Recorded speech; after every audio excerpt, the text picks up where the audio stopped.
Download Parivartan app and learn complete syllabus from standard 5th to 12th of Maharashtra State Board. Hello everyone, a very good morning to all of you. तो exercise हमने start किया है oscillation का और ये हमारा last lecture है, मतलब लेक्चर नंबर 4 है। इससे पहले हमने एमसीक्यू के ऊपर डिस्कशन किया, देन बहुत सारे इजी वाले डिफिकल्ट वाले न्यूमेरिकल भी हमने सॉल्व किए हैं। तो इस लास्ट लेक्चर में हम 5 न्यूमेरिकल सॉल्व करने वाले हैं। तो अभी तक जो हमने पोर्शन कवर किया था वो था numerical number, just a minute, तो न्यूमेरिकल नंबर 18 तक हमने पूरा पोर्शन कवर किया था। तो आज हम 19 से स्टार्ट करते हैं।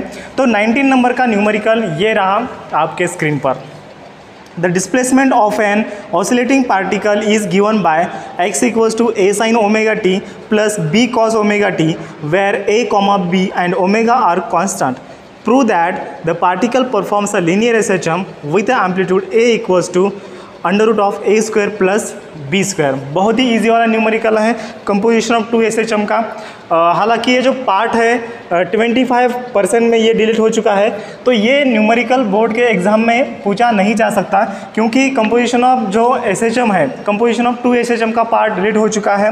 लेकिन हम ये न्यूमेरिकल सॉल्व करेंगे, क्योंकि CET basis of E few CET में MCQ पूछा जा सकता है, या फिर कभी कभी MCQ में भी पूछा जा सकता है। हालांकि 25% में ये पार्ट डिलीट हो चुका है, लेकिन MCQ में कभी कभी पूछा जा सकता है।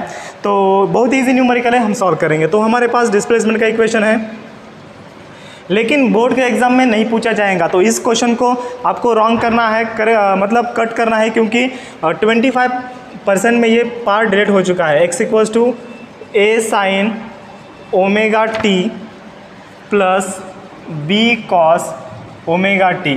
लेकिन हम कवर करेंगे, क्यों? क्योंकि ये जो क्वेश्चन है बहुत ही इंपॉर्टेंट है CET बेसिस, क्योंकि बहुत ही बार ये पूछा जा सकता है। बहुत बार, पिछले बार भी ये पूछा गया था बोर्ड एग्ज़ाम में भी, प्रूव करने के लिए। तो हमें प्रूव करना है, अगर ये जो SHM का ये इक्वेशन है, ये 2 SHM का अगर कंपोजिशन है, तो उसका amplitude a equals to √a² plus b² हमें प्रूव करना है। तो जनरलाइज फॉर्म में अगर 2 इक्वेशन हम कंबाइन करते हैं, तो हम इसको कैसे लिख सकते हैं? x equals to x1 plus x2। तो x1 मतलब ये वाला टर्म एंड x2 मतलब ये वाला टर्म, ठीक है। तो बहुत ईजी वाला न्यूमेरिकल है, सिर्फ 2 मिनट में इसको हम सॉल्व करेंगे। देखिए, आपको ध्यान देना है। तो इसका जनरल फॉर्म क्या है? x equals to x1 equals to formula क्या है? a1 sine omega t plus φ1 and ये ब्रैकेट में आएगा, एंड x2 इक्वल्स टू क्या है? a1 और a2 साइन, ये साइन आएगा। चलो ये इसको रद्द करता हूँ मैं, साइन ओमेगा t प्लस ये आएगा φ2। तो आपको क्या करना है, और ये x1 प्लस x2 मतलब क्या होता है? ये होता है x। तो इस इक्वेशन आपको इस इक्वेशन के फॉर्म में लिखना है। तो कैसे लिखें? तो गिवन इक्वेशन इज, क्या है given equation? x equals to a sine omega t plus b cos omega t। तो अभी देखो, इसको मैं क्या करता हूँ, x equals to a sine, ये ओमेगा t है तो ओमेगा t प्लस मैं इसको 0 लिख सकता हूँ, मतलब φ1 का टर्म क्या आएगा? यहाँ पर 0 आएगा, प्लस b, और cos, जो ये जो cos है, cos को हमें इन टर्म्स ऑफ साइन लिखना है। तो कैसे लिख सकते हैं हम? साइन 90 प्लस 2, 90 प्लस थीटा, मतलब ये ओमेगा t प्लस π/2, ऐसे मैं लिख सकता हूँ, बिल्कुल लिख सकता हूँ। साइन थीटा प्लस π/2 या फिर π/2 प्लस थीटा क्या होता है? कॉस होता है। तो ये आएगा, कॉस को मैंने साइन ओमेगा t प्लस π/2 लिखा है। तो ये दोनों इक्वेशन को अगर हम कंपेयर करेंगे जनरल फॉर्म में, तो क्या आएगा? a1 का वैल्यू आएगा a और a2 का वैल्यू आएगा b, देन उसके बाद φ1 का वैल्यू आएगा 0 एंड φ2 का वैल्यू आएगा π/2, ठीक है। तो अभी डिस्प्लेसमेंट का इक्वेशन हमें पता है, एम्पलीट्यूड का इक्वेशन पता है, resultant amplitude. The resultant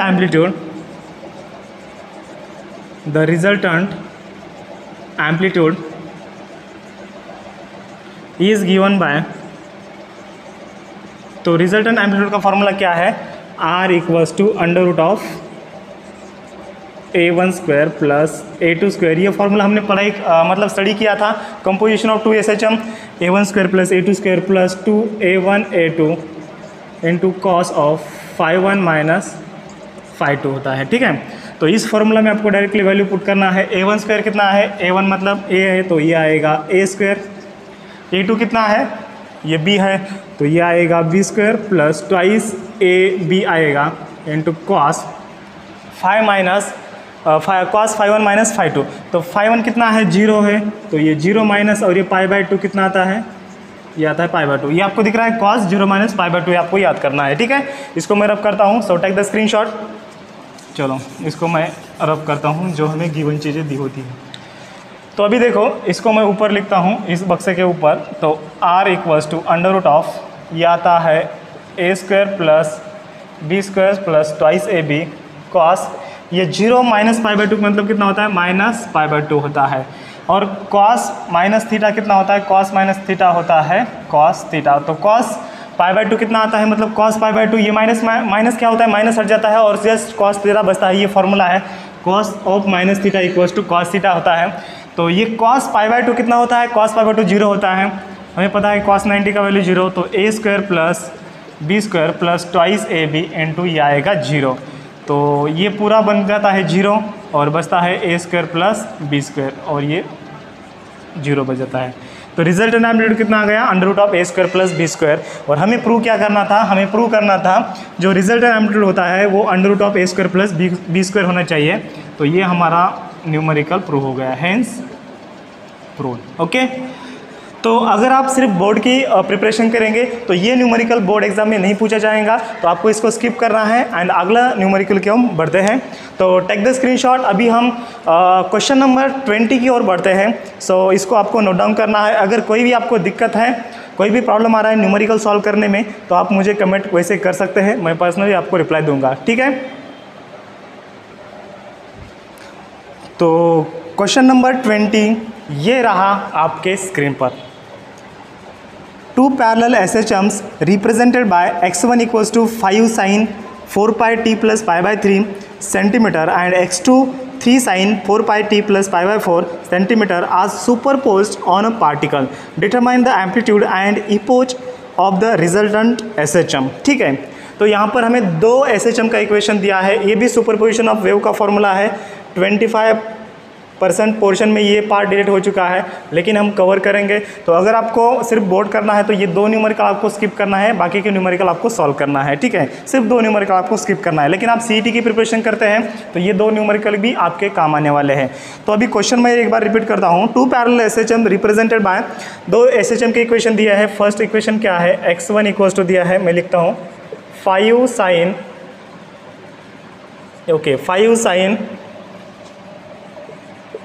4 pi t plus pi by 3 and x2 का सेकंड वाला SHM का इक्वेशन दिया है 3 sin 4 pi t plus pi by 4। ठीक है, हमें फाइंड आउट क्या करने को बोला है, ये दोनों भी सेंटीमीटर में है, कुछ बात नहीं। हमें फाइंड आउट करने को क्या बोला है उन्होंने, डिटरमाइन एम्पलीट्यूड मतलब resultant amplitude and epoch of resultant, मतलब फाइंड हमें क्या करना है, find first resultant amplitude and epoch मतलब होता है फेज। इपोच मतलब क्या होता है, उसको हम इपोक भी बोल सकते हैं। तो epoch of SHM, epoch of SHM क्या होता है, फेज होता है। इपोच ऑफ एसएचएम क्या होता है, फेज होता है, रिजल्टेंट फेज होता है। तो resultant amplitude and resultant phase हमें फाइंड आउट करना है, ठीक है। बहुत ही ईजी वाला न्यूमेरिकल है, हम सॉल्व करेंगे। देखो थोड़ा आपको ध्यान देना है यार। अभी इसको हम पहले क्या करता हूँ, मैं जनरल इक्वेशन लिखता हूँ, इसके साथ कंपेयर करता हूँ एंड हम इजीली इसके वैल्यू हमें मिलते हैं एंड आर के फॉर्मूले में मैं वैल्यू पुट करता हूँ। देखो थोड़ा ध्यान दीजिए। The general equation of SHM क्या है, x1 equals to a1 sine omega T plus phi 1 and x2 equals to क्या आता है, a2 sine omega T plus phi 2। तो अभी आपको क्या करना है, इस इक्वेशन को इस इक्वेशन के साथ कंपेयर करना है। बाय कंपेयरिंग इक्वेशन कौन कौन से इक्वेशन, इसको मैं सेकंड नाम देता हूँ और ये दोनों को मैं एक नाम देता हूँ, ठीक है। By comparing equation 1 and second, तो हमें क्या मिलता है, a1 का वैल्यू कितना मिलता है, 5 मिलता है। We get a1 equals to 5 centimetre, इसमें कुछ डाउट नो। a2 कितना है, 3 है। तो A2 equals to 3 centimetre. Then उसके बाद φ1 कितना है, φ1 इक्वल्स टू π/3 एंड φ2 कितना है, π/4। φ2 इक्वल्स टू है π/4। ठीक है, तो अभी हमें फाइंड आउट क्या करना है, फर्स्ट हमें फाइंड आउट करना है रिजल्टेंट एम्पलीट्यूड। तो रिजल्टेंट एम्पलीट्यूड का फॉर्मूला क्या है, द रिजल्टेंट एम्पलीट्यूड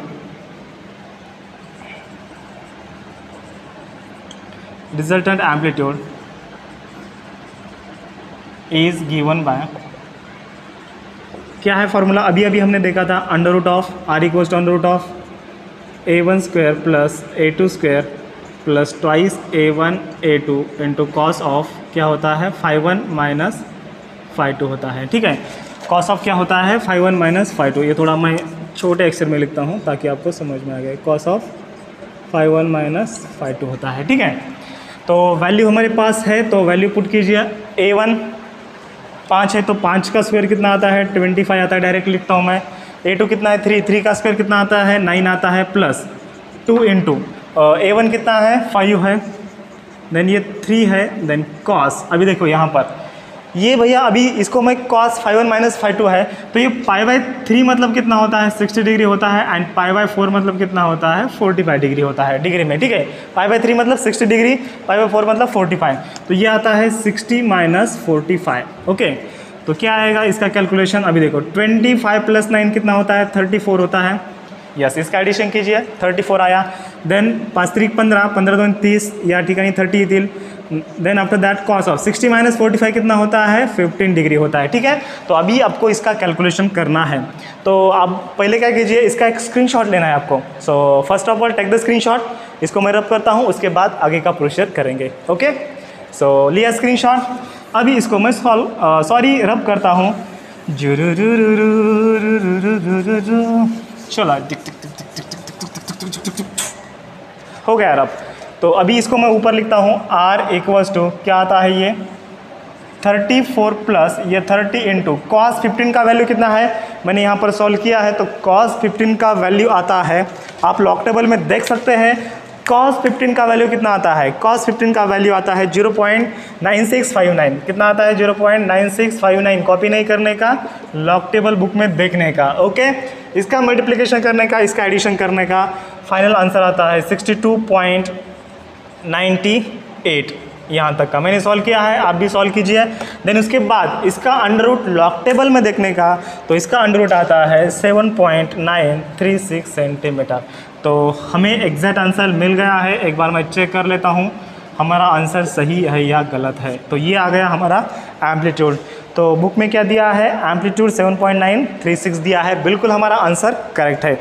अभी हम बढ़ते हैं इपोक ऑफ SHM की ओर, दैट इज़ द फेज की ओर। ठीक है, सो इसको आपने नोट डाउन किया है, तो इसको मैं रब करता हूँ। अभी इपोक ऑफ SHM और रिजल्टेंट फेज का फॉर्मूला क्या है, सबको पता है।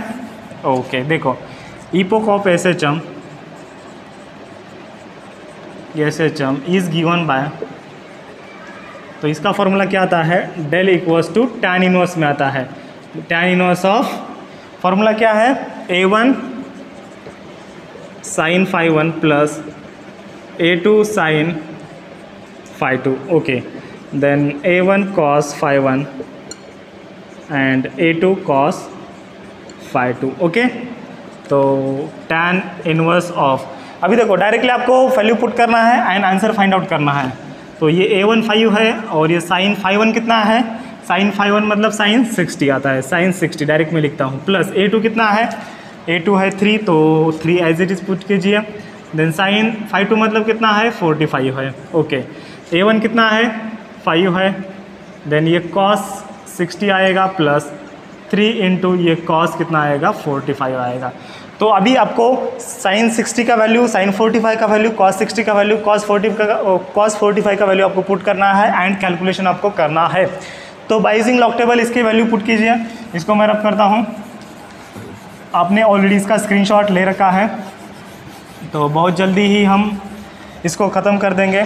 तो क्या आता है, देखो इधर मैं लिखता हूँ, ये आता है टैन इनवर्स ऑफ, तो ये 5 इंटू साइन 60 का वैल्यू कितना आता है, मैंने यहाँ पर लिया है 0.866 प्लस ये 3 इंटू साइन 45 0.707 आता है, ओके, अपॉन 5 इंटू कॉस 60 का वैल्यू कितना आता है, कॉस 60 मतलब 0.5 सबको पता है, एंड 3 इंटू कॉस 45 सेम आता है 0.7071। तो इसका कैलकुलेशन अगर आप करेंगे बाय यूजिंग लॉग टेबल तो कितना आएगा, tan इनवर्स ऑफ, मैंने यहाँ पर किया है इसका calculation finally, tan inverse of आता है 1.39 आता है। तो tan इनवर्स ऑफ 1.39 क्या आता है, नेचुरल टेंजेंट में देख लीजिए 54 डिग्री 23 मिनट आता है। ये कैसे देखने का, अगर नहीं आता है ये देखना, नेचुरल टेंजेंट देखना है, नेचुरल कोसाइन देखना है, साइन के वैल्यू देखना है लॉग टेबल में, तो मैंने एक सेपरेट प्लेलिस्ट बनाया है साइन कॉस टैन का, मतलब लॉग टेबल के ऊपर का। अगर आपने नहीं देखा है तो सेपरेट प्लेलिस्ट जाके देख सकते हैं। लॉग टेबल का सीरीज़ मैंने बनाया है, तो प्लेलिस्ट में जाके आप चेक कर सकते हैं ये वीडियो देखने के बाद। तो ये आ गया हमारा आंसर फाइनल। तो अभी हम बढ़ते हैं क्वेश्चन नंबर 21 की ओर। So take the screenshot.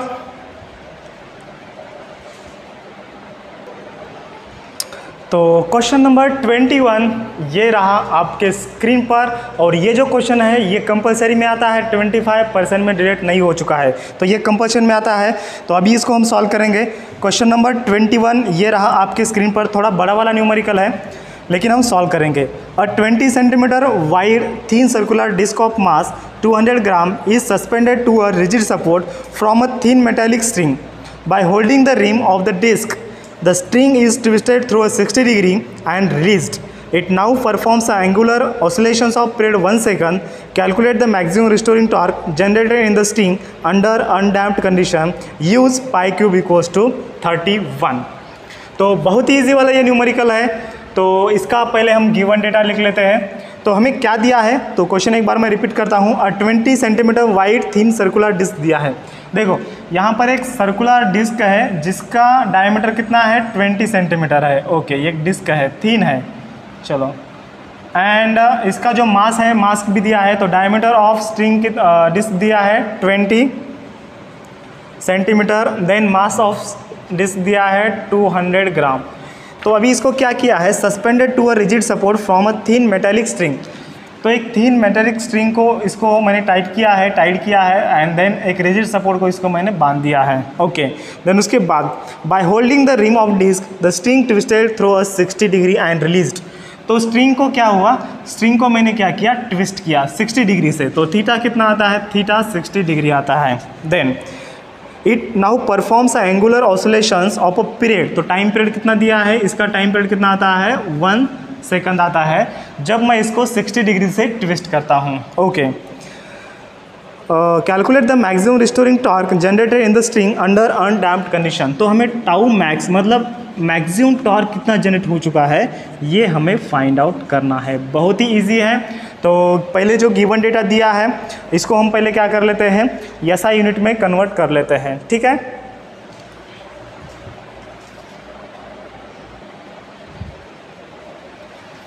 तो अभी D इक्वल्स टू 20 सेंटीमीटर है, तो इसको मैं रेडियस कितना आता है, R इक्वल्स टू D/2 आता है। तो ये आता है 20/2, मतलब ये 10 सेंटीमीटर आता है। इसको मीटर में अगर मैं कन्वर्ट करूँ तो R इक्वल्स टू आता है 0.1 मीटर आता है। मास का कितना आ जाएगा, मास इक्वल्स टू 0.2 किलोग्राम आता है, ठीक है। देन उसके बाद 60 डिग्री का हम बाद में कन्वर्जन करेंगे, ठीक है। तो ये टाइम पीरियड 1 सेकंड है। तो टाउ का फॉर्मूला क्या है, टाउ इक्वल्स टू का फॉर्मूला है आई अल्फ़ा फॉर्मूला है। एंड अल्फ़ा क्या होता है, अल्फ़ा इक्वल्स टू होता है ओमेगा स्क्वायर थीटा होता है। कैसे होता है, ये हमने टाइम पीरियड ऑफ इसका देखा था। देखो जब मैग्नेटिक ये अगर एक डिस्क है, अगर ये ट्विस्ट हो रही है तो इसका जो टाइम पीरियड हमने देखा था, तो टाउ और टी इक्वल्स टू 2 पाई, जो टाइम पीरियड देखा था तो उसमें हमने एक फार्मूला देखा था alpha equals to omega square theta. आपने फार्मूला कौन सा देखा था, omega equals to under root of acceleration, angular acceleration per unit angular displacement, मतलब वही होता है ओमेगा।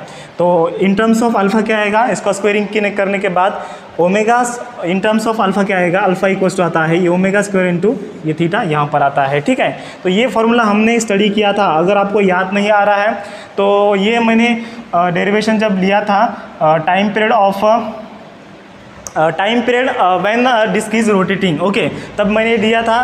तो आपको याद करना है alpha equals to omega square theta आता है and omega equals to under root of alpha by theta. ये मैंने आपको लिख के दिया था, देखो ऐसे लिख के दिया था, omega equals to angular acceleration per unit angular displacement. Angular acceleration per unit angular displacement होता है ओमेगा। जब हम इसका टाइम पीरियड फाइंड आउट करते हैं T equals to 2 pi upon omega, तो ओमेगा की जगह पर हम क्या पुट करते हैं, under root of alpha by theta put करते थे, मतलब किया था, ठीक है। तो इसको मैं नोट डाउन मतलब रफ कर रहा हूँ, तो आपको ये याद करना है।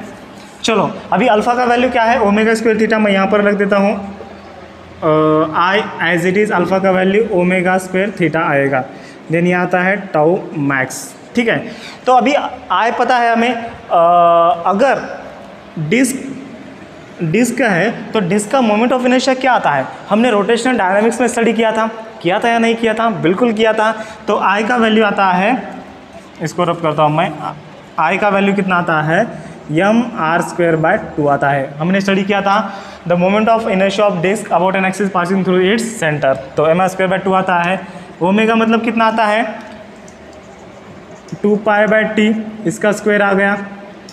देन उसके बाद ये थीटा है, डिग्री में है, इसको हम रेडियन में कन्वर्ट करते हैं, तो 60 डिग्री मतलब कितना होता है, पाई बाय 3 रेडियन होता है। तो ये पाई बाय 3 मैं यहाँ पर लिखता हूँ। जब हम इसका कैलकुलेशन करेंगे तो tau max equals to, formula कितना आता है, ये एम का वैल्यू कितना है, 0.2 है, ये 0.2 आएगा। आर कितना है, 0.1 है, तो जो ये 0.1 का स्क्वायर आएगा अपॉन ये 2 आएगा एज इट इज़।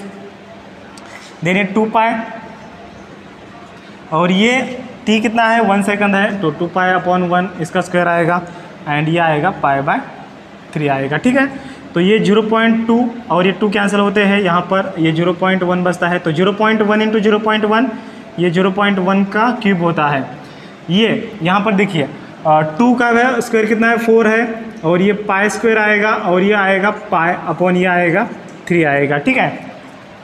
देन उसके बाद अभी देखिए 0.1 का क्यूब कितना होता है, 10⁻³ लिख सकता हूँ इसको। 0.1 का क्यूब कितना है, 0.1 को मैं 10⁻1 लिख सकता हूँ, तो 10⁻1 का क्यूब कितना होता है, 10⁻³ होता है, ओके। देन ये 4 एज इट इज़, देन ये आता है पाई स्क्वायर इंटू पाई क्यूब आता है अपॉन ये आता है 3 आता है। तो 4 इंटू पाई क्यूब का वैल्यू हमें दिया है बुक में, कितना यूज़ करने को बोला है, पाई क्यूब का वैल्यू, एक मिनट जस्ट, पाई क्यूब का वैल्यू दिया है 31, तो हम जो दिया है वही यूज़ करेंगे, ज़्यादा दिमाग नहीं लगाने का। पाई का वैल्यू कितना दिया है पाई क्यूब का 31, तो 31 ही यूज़ करेंगे। तो आप 1 आता है 3 इंटू आता है 10⁻³ ये -3, ठीक है। इसका मल्टीप्लिकेशन कितना आता है एंड इसका डिवाइडेशन कितना आता है, वही हमारा फाइनल आंसर रहेगा।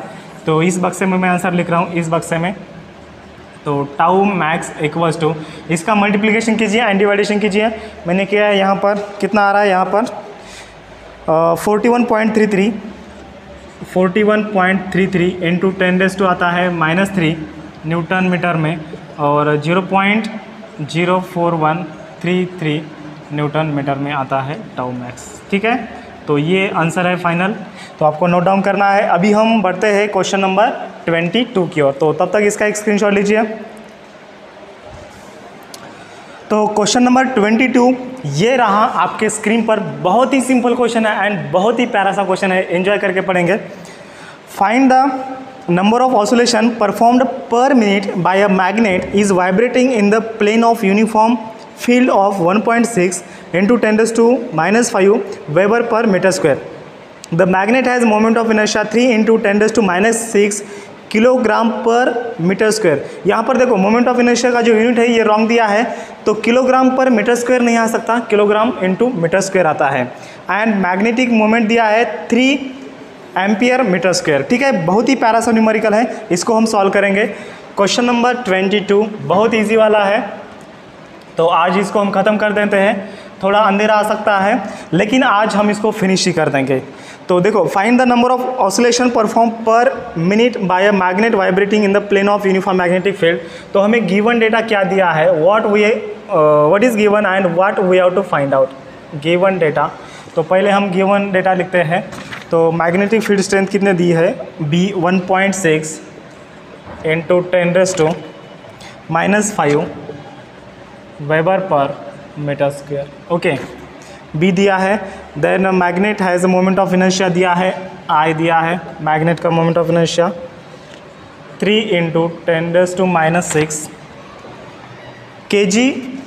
देखो आपको क्या दिया है, kg पर मीटर स्क्वायर दिया है, लेकिन ऐसा नहीं होता है, ये kg × मीटर स्क्वायर होता है मोमेंट ऑफ इनर्शिया का यूनिट, याद रखना है। ये प्रिंट मिस्टेक है, आपको इसको कट करना है। एंड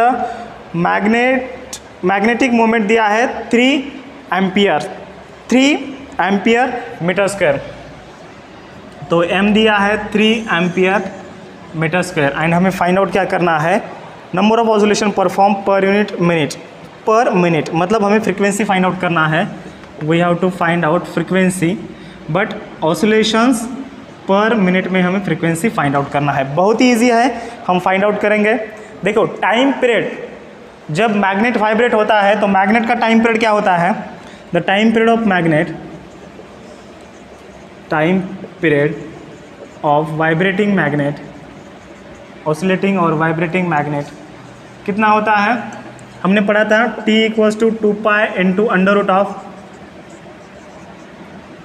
√I/mb होता है, ये हमने पढ़ाया था, फॉर्मूला याद आ रहा है? Yes, very good.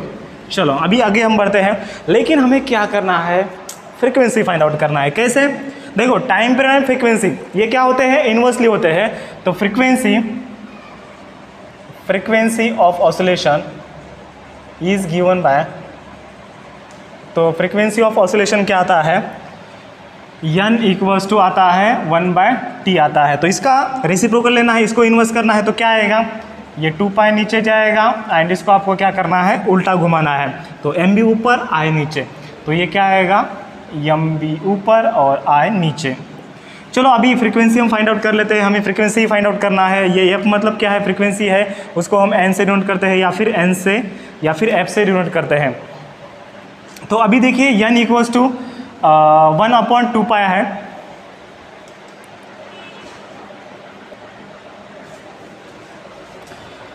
तो n = 1/2π है, तो एज इट इज़ पुट करते हैं 1/2π × m का वैल्यू कितना है, m 3 है, तो पुट करते हैं 3। देन उसके बाद b का वैल्यू कितना है, 1.6 है, तो 1.6 × 10⁻⁻5 as it is. And moment of inertia कितना आता है, यस 3 आता है, तो 3 × 10⁻⁻6 एज इट इज़। ओके, तो अभी देखते हैं इसका कैलकुलेशन कैसे करते हैं। तो ये यहाँ पर 3 कैंसिल होता है, ये 1/2π होता है, तो अभी देखिए ये 1.6 रिमेनिंग होता है, तो 10⁻5 और ये 10⁻6 ऊपर जाके 10⁻+6 होता है, ठीक है। तो ये 1/2π एज इट इज़ आएगा। 10⁻⁻5 × 10⁻6 कितना होता है, 10⁻1 होता है, तो 1.6 × 10⁻1, तो इसको मैं 16 लिख सकता हूँ। तो ये √16/2π आता है, √16 मतलब 4 आता है, 4/2π आता है, तो ये 2/π आता है, ठीक है। तो ये आ गया 2/π, लेकिन ये किस में आता है, ये ऑसिलेशन पर सेकंड में आता है। हमें किस में फाइंड आउट करना है, हमें ऑसिलेशन पर मिनट में फाइंड आउट करना है, तो करेंगे ऑसिलेशन पर मिनट में ही फाइंड आउट।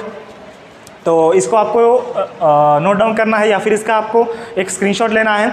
सो ले लिया स्क्रीनशॉट, चलो इसको मैं रब करता हूँ। अभी बहुत ही कम समय में हम इसको सॉल्व करेंगे। तो n = ये क्या आता है हमारा आंसर, 2/π, ये ऑसिलेशन पर सेकंड में आता है। तो इसको हमें ऑसिलेशन पर मिनट में करना है, मतलब मल्टीप्लाई बाय 60 करेंगे, अपॉन ये आता है पाई, तो 120/3.14 अगर इसका हम करेंगे तो ये क्या आता है, ऑसिलेशन पर मिनट में आता है। तो मैंने इसका आंसर फाइंड आउट किया है, तो आप भी इसका कैलकुलेशन कीजिए। तो ये आएगा 38.21। अगर आप इसको 3.142 पुट करेंगे तो एग्जैक्ट आंसर आता है आपका 38.19 ऑसिलेशन पर मिनट। एंड अगर आप 3.14 जस्ट पुट करेंगे तो 38.21 आता है, ठीक है। दोनों भी आंसर करेक्ट है, ज़्यादा डिफरेंस नहीं है। तो हमारा आंसर आ गया n = 38 तो हम 2 ही पुट करेंगे और ये क्या आता है 19 ही आता है। तो 38.19 ऑसिलेशन पर minute. Okay, got the answer? Yes. अगर आपको इसमें कुछ भी डाउट आ रहा है तो आप मुझे कमेंट में बता सकते हैं, मैं आपको रिप्लाई दूंगा। अभी एक ही न्यूमेरिकल बचा है और आज ही सॉल्व करते हैं, क्योंकि हमारा ये जो एक्सरसाइज है ऑसिलेशन का ये आज ख़त्म हो जाएगा, ठीक है। So take the screenshot.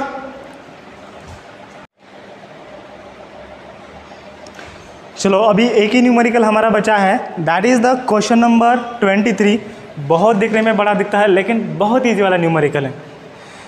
Wooden block of a mass small m is kept on a piston that can perform a vertical vibrations of a adjustable frequency and amplitude. During vibrations, we don't want the block to leave the contact with the piston. How much maximum frequency is possible if the amplitude of vibration is restricted to a 25 centimeter? In this case, how much is the energy per unit mass of block? G हमको use करने को बोला है, G equals to pi square equals to 10 metre per second square. देखो इतना बड़ा सा आपको न्यूमेरिकल दिखता है लेकिन बहुत एप्लीकेशन बेस्ड न्यूमेरिकल है एंड बहुत इंटरेस्टिंग वाला ये न्यूमेरिकल है। तो मैं आपको यहाँ पर मीनिंग बताता हूँ। Wooden block of mass m is kept on piston.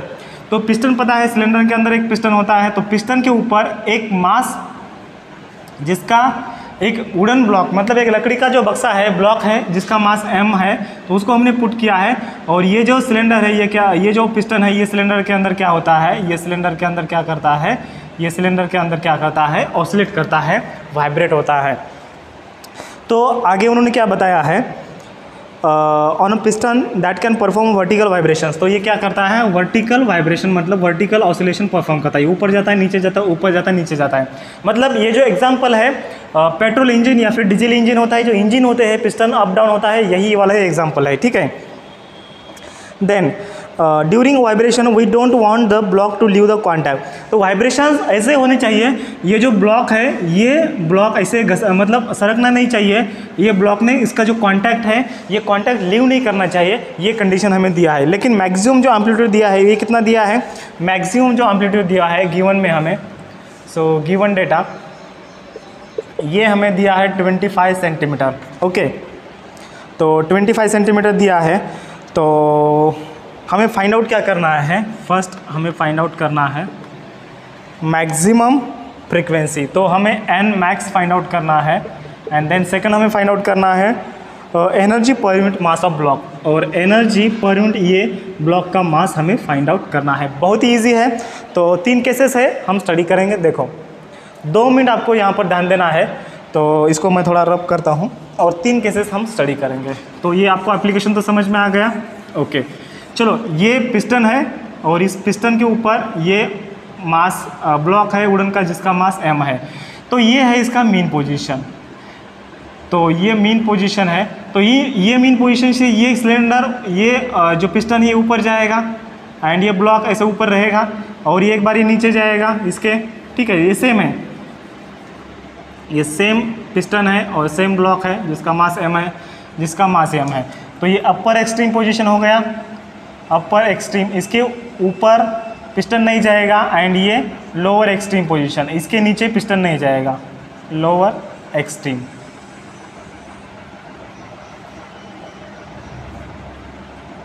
Position, ठीक है। और ये जो ब्लॉक है ये इसे क्या हो रहा है, वाइब्रेट हो रहा है। लेकिन ब्लॉक ऐसे वाइब्रेट होना चाहिए, ये जो सिलेंडर या फिर पिस्टन ऐसे वाइब्रेट होना चाहिए जिसके कारण क्या हो सके, ये जो कांटेक्ट है ये कांटेक्ट लीव ना हो सके, ये कांटेक्ट लूज ना हो सके, ऐसे ही कांटेक्ट बना रहे। या फिर ये जो ब्लॉक है, ये जो ऊपर वाला वुडन का जो ब्लॉक है ये ऐसे मतलब सरकना नहीं चाहिए, ये हमें प्रिकॉशन लेना है। और मैक्सिमम एम्पलीट्यूड कितना दिया है, ए मैक्स हमें दिया है 25 सेंटीमीटर दिया है। चलो फाइंड आउट करते हैं। देखो यहाँ पर जो फोर्सेस एक्ट होंगे तो क्या होगा, यहाँ पर इसका जो पिस्टन का जो मास है ये mg डाउनवर्ड रहेगा और इसका नॉर्मल रिएक्शन n रहेगा, इस पर भी mg डाउनवर्ड रहेगा और नॉर्मल रिएक्शन n रहेगा, ठीक है। तो जब ये ऊपर जाएगा तो ये ऊपर जाएगा मतलब इसका एक्सेलरेशन कहाँ आ रहा है, इसका एक्सेलरेशन ऊपर आ रहा है, ठीक है। इसका एक्सेलरेशन ऊपर आ रहा है, इसका नॉर्मल रिएक्शन भी ऊपर और इसका जो वेट है mg क्या हो रहा है, डाउनवर्ड हो रहा है। सिर्फ हम इसकी बात करें तो क्या आता है यहाँ पर, the at upper extreme position of piston, upper extreme position of piston। तो क्या आता है upper extreme position of piston, forces acts on it। तो क्या आते हैं, देखो ये upward force and downward force, मतलब mg इक्वल्स टू क्या आता है, mg इक्वल्स टू आता है n प्लस ये आता है, ये ऊपर का फोर्स क्या आता है, मास इनटू ये एक्सेलरेशन AR, ओके। तो ये आता है mg equals to n plus m into A R. तो एन इक्वल्स टू क्या आता है, N equals to M G minus M into ये आता है ए आर। ठीक है, तो यहाँ पर एम्पलीट्यूड क्या होता है, ए आर मतलब क्या है, एक्सेलरेशन है। तो यहाँ पर अपर मोस्ट पोजीशन पर एक्सेलरेशन क्या होता है, एक्सेलरेशन एक्सट्रीम पोजीशन की, और एक्सेलरेशन क्या होता है, एक्सेलरेशन इक्वल्स टू होता है ए ओमेगा स्क्वायर होता है, क्योंकि एक्सेलरेशन का फॉर्मूला है एक्स ओमेगा स्क्वायर, एक्स की वैल्यू ए, अपर मोस्ट पोजीशन पर एक्स की वैल्यू ए होती है, यहाँ पर एक्स की वैल्यू 0, यहाँ पर एक्स की वैल्यू इक्वल्स टू एम्पलीट्यूड होती है, तो एक्स की जगह पर ए पुट किया तो ये ए इक्वल्स टू क्या आता है, ए ओमेगा स्क्वायर आता है। तो यहाँ पर हम पुट करेंगे यम जी माइनस यम इंटू ए की जगह पर ए ओमेगा स्क्वायर, ए आर की जगह पर स्मॉल ए आर की जगह पर capital A into omega square आता है, और ये आता है एन। ठीक है, तो ये हमारा फॉर्मूला बन गया है। तो अभी देखो हमारी कंडीशन क्या है, ये जो एन है ये एन 0 नहीं होना चाहिए, और ये एन 0 कब हो जाएगा, जब ये जो ब्लॉक है इसका ब्लॉक का जो कॉन्टैक्ट है ये लीव हो जाएगा, मतलब the end should not be a 0। और जब ये एन 0 हो जाएगा तब क्या होगा, ये जो फ्रीक्वेंसी है ये मैक्सिमम ऑसिलेशन परफॉर्म करेगा, मतलब जो स्पीड है, स्पीड क्या रहेगी, ज़्यादा रहेगी। देखो ये एन 0 कब रहेगा, जब ओमेगा ज़्यादा रहेगा, तब एन क्या होगा, एन कब होगा, एन कम होगा, और एक समय ऐसा आएगा एन इक्वल्स टू 0 रहेगा जब ओमेगा क्या रहेगा, मैक्सिमम रहेगा, और ओमेगा के अंदर क्या है, फ्रीक्वेंसी है, ओमेगा इक्वल्स टू क्या है, 2 पाई एन है। तो आपको ऐसे लिखना है N equals to m g minus m a, इसके अंदर 2 पाई एन स्क्वायर। ओके, तो आपको ऐसे लिखना है as N equals to 0 then N is maximum. ये कौन सी कंडीशन में है, अगर नॉर्मल रिएक्शन 0 हो जाता है तो तब क्या हो जाता है, ये ब्लॉक क्या हो जाता है, लीव हो जाता है, इसका कांटेक्ट लूज हो जाता है। तो जब n इक्वल टू 0 रहेगा तब n क्या रहेगा, मैक्सिमम रहेगा। तो क्या आएगा, n की जगह पर 0 पुट कीजिए, ये एम जी माइनस यम ए इंटू ये 2 पाई का स्क्वायर क्या होता है, 4 पाई स्क्वायर इंटू एन, ये मैक्स आएगा और इसका ये स्क्वायर आएगा। ठीक है, तो एम जी को इधर शिफ्ट कीजिए, तो एम जी इक्वल्स टू, या फिर इसको इधर शिफ्ट कीजिए और एम जी को वहाँ ही शिफ्ट कीजिए। तो इसको अगर हमने यहाँ पर शिफ्ट किया तो 4 pi square N max square equals to क्या आता है, जस्ट 1 मिनट, देखो ये M A as it is into 4 pi square into N max square equals to आता है एम जी, एम यहाँ पर क्या होते हैं, कैंसिल होते हैं, एंड एन का वैल्यू हमें मिलता है। ठीक है, तो जी का वैल्यू कितना है, जी का वैल्यू 9.8 है, एंड पाई स्क्वायर का वैल्यू कितना है, हमें जी का वैल्यू 10 यूज़ करने को बोला है, एंड पाई स्क्वायर का वैल्यू 10 यूज़ करने को बोला है। तो ये पाई स्क्वायर और जी क्या होते हैं, कैंसिल होते हैं। ठीक है, तो इसको आपको नोट डाउन करना है, मैं इसको रब करता हूँ। चलो देखो बहुत ईजी वाला था, थोड़ा आपको जस्ट मैकेनिक्स का यूज़ करना था, हमने कर लिया है। तो अभी देखो ए इंटू ये 4 into N square max equals to आता है 1। तो एन मैक्स इक्वल्स टू क्या आता है, एन मैक्स इक्वल्स टू क्या आता है, ये अंडर रूट ऑफ 1 अपॉन ये 4a आता है। ठीक है, तो ये अंडर रूट ऑफ, अभी देखिए ये कितना आता है, 25 सेंटीमीटर। तो 25 मतलब कितना होता है, 25, तो 25 सेंटीमीटर, इसको मीटर में कन्वर्ट कीजिए, कितना आएगा, 0.25 आता है। तो 0.25 मीटर आ गया। तो 0.25 मतलब 1/4 होता है क्या नहीं होता है। चलो ए का वैल्यू पुट कीजिए, 1/4 इंटू ए का वैल्यू 1/4 आता है, ये 4 ऊपर जाएगा, तो ये 4/4 मतलब ये कैंसिल हो जाता है, अंडर रूट 1 मतलब 1, ये 1 ऑसिलेशन पर सेकंड इसका मैक्सिमम फ्रीक्वेंसी रहेगा। जब मैक्सिमम फ्रीक्वेंसी 1 ऑसिलेशन रहेगा 1 सेकंड में, जब ये 1 ऑसिलेशन कंप्लीट करेगा तब क्या हो जाएगा, तब इसका कांटेक्ट क्या हो जाएगा, लूज नहीं हो जाएगा। लेकिन इससे अगर ऊपर जाता है तब इसका कांटेक्ट क्या हो जाएगा, लूज हो जाएगा। मतलब फ्रीक्वेंसी हमें 1 ऑसिलेशन पर सेकंड से क्या करना है, कम ही रखना है। ठीक है, अगर 1 ऑसिलेशन पर सेकंड रखेंगे तो n 0 होता है, जब n 0 होता है तो n क्या हो जाता है, 0 हो जाता है, मतलब n 0 होता है तब m क्या हो जाता है, ये कांटेक्ट इसका क्या होता है, मूव होता है। ठीक है, तो n मैक्स हमें मिल गया।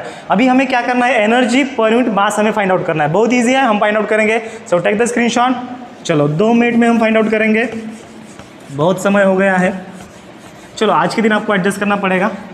तो अभी सेकंड वाला हम सॉल्व कर लेते हैं, एनर्जी पर यूनिट मास। ठीक है, तो क्या आएगा, total energy is given by total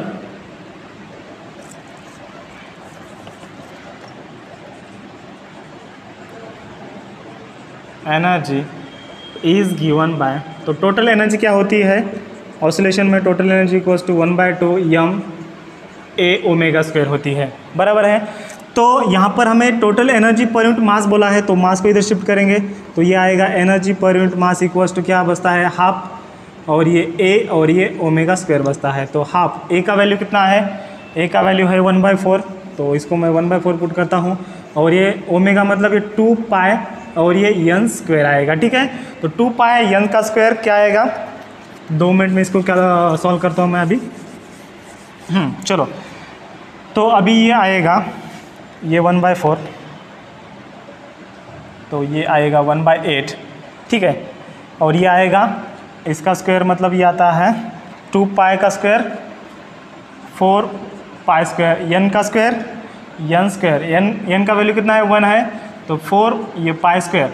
अभी देखो ये 4 2 जार ये 8 होते हैं, तो ये आता है पाई स्क्वायर अपॉन ये आता है कितना, नीचे 2 आता है, n का वैल्यू 1, ये 1 स्क्वायर आता है, तो पाई स्क्वायर अपॉन 2 आता है। पाई मतलब कितना आता है, तो इसका वैल्यू मैंने यहाँ पर कैलकुलेट किया है, तो ये आता है